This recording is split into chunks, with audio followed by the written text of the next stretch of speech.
د هند ملي لوبډلې لپاره د مشر روزونکي په توګه د ګاتم ګمبیر نوی مسؤلیت.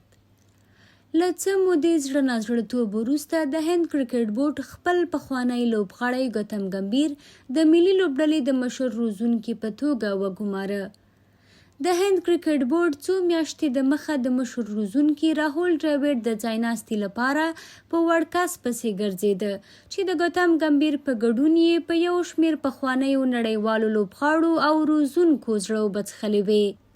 یو شمېرو یې دا وړاندیز طلایي وبللو، خو د ځینو شخصي ستونزو په ویلو سره یې د هند کرېکټ بورډ ته خپل عذر وړاندې کړ چې نشي کولی د اوس لپاره دا مسؤلیت واخلي. د هند ملي لوبډلې د پخوانی مشر روزونکي دنده د نړیوال جام په پایلوبه د جون په 9 پای ته ورسېده. تازه د هند کرېکټ بورډ په یو حیرانوونکي ناڅاپي خبر سره د نوي مشر روزونکي په توګه د ګاتم ګمبیر هرکلی وکړو. ګاتم ګمبیر د هند ملي لوبډلې مشر روزونکی شو او رسمي سفر به یې د هند او سریلانکا له راتلونکو لوبو پیل شي. د راهول ډراویډ برعکس چې نوموړي د 19 کلنو ملي لوبډلو د روزنې تجربه درلوده، ګاتم تر اوسه د مشر روزونکي په توګه تجربه نه لري، خو په IPL کې د لکنو سوپر جاینټس او کلکته نایټ رایډرز لپاره د روزونکي په توګه کار کړی.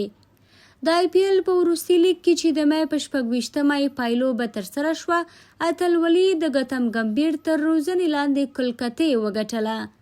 د کار د هند کرېکټ بورډ ډیر پام ګاتم ګمبیر ته ورواړاوه او د یو ښه مشر روزونکي په توګه یې پرې حساب وکړ.